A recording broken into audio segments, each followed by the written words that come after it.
मुझे रात में जानकारी मिली किसानों के द्वारा कि सुल्तानपुर में जो सहकारी चीनी मिल है, बिना कारण बताए लगभग 250 किसानों को जो टालियां यहाँ पे खड़ी हैं, उनको उन्होंने डाइवर्ट कर दिया हैदरगढ़ जो प्राइवेट चीनी मिल है। यदि बिना किसी कारण बताए हुए इस तरह से किसानों को यह सरकार प्रशासन को लोग परेशान कर रहे हैं और 50 टाली का टोकन दिया गया है। यदि चीनी मिल खराब होती तो 50 टाली की तौल क्यों होती?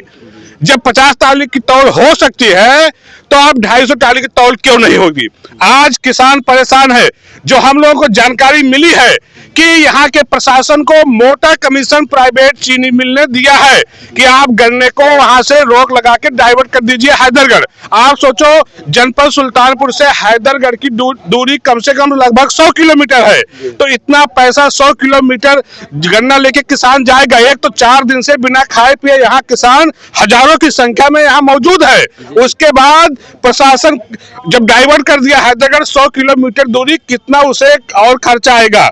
मैं मांग करता हूं प्रशासन से कि मैं किसानों के साथ, समाजवादी पार्टी, पूरी समाजवादी पार्टी किसानों के साथ खड़ी है और हम लोग मांग करते हैं कि किसानों का जब तक उनके गन्ने में एक एक खेत गन्ना रहे उनके खेत में, तब तक यहाँ पे सहकारी चीनी मिल सुल्तानपुर में तौल हो।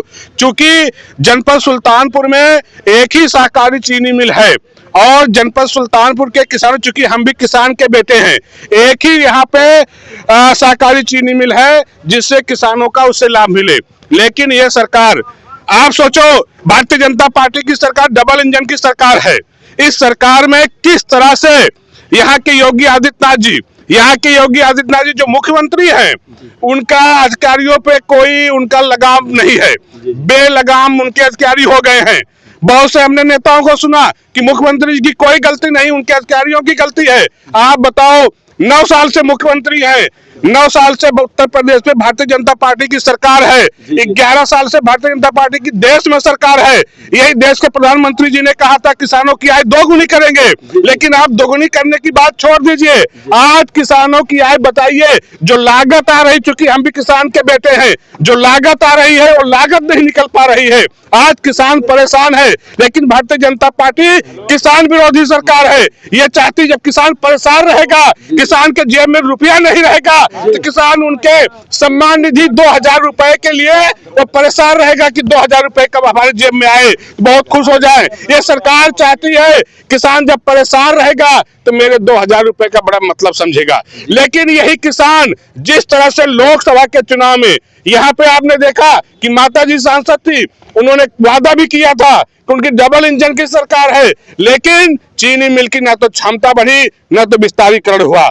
आज यहाँ के प्रशासन से लेके, कर्मचारी से लेके, उनके मंत्री से लेके, मैं तो ये भी कहना चाहता हूं कि अभी आपने देखा होगा कि इनके जो डबल इंजन है वो आपस में टकरा रहे थे, दिल्ली और लखनऊ। अब तो स्थिति ये हो गई है, इनके विधायक और इनके मंत्री खुद आपस में टकरा रहे हैं। इनके विधायक मंत्री जी को अगवा कर ले रहे हैं, मंत्री जी को बंधक बना ले रहे हैं। कारण यही है कि विधायक जब क्षेत्र में रहता है, जब वो जाता है, जनता उसको परेशान करती है, क्योंकि चुनाव का वक्त आ गया है, चुनावी वर्ष चल रहा है, 10 महीने चुनाव है। बेचारा विधायक परेशान हो गया क्योंकि उसकी भी कोई नहीं सुन रहा है, उसकी न अधिकारी सुन रहा, न कर्मचारी सुन रहा, तो मजबूरन मंत्री जी को बंधक बना लिया, कहा आप गाड़ी में बैठिए, जब तक हमारा काम नहीं होगा हमको नहीं छोड़ेंगे। क्या आप किसान भाई खड़े हो यहाँ पे? कभी आपने देखा था ऐसी सरकार, जिस सरकार में उसी सरकार के विधायक, उसी सरकार के मंत्री को बंधक बनाता हो? इससे ज्यादा लोकतंत्र में कितनी बड़ी हत्या हो सकती है? लोकतंत्र के नाम पे कहीं कोई चीज नहीं है। साथियों, मैं आप सबसे अपील करना चाहता हूं, जिस तरह से भी आपने देखा होगा किस तरह से हमारे आपके वोट काटे जा रहे हैं, हमारा आपका वोट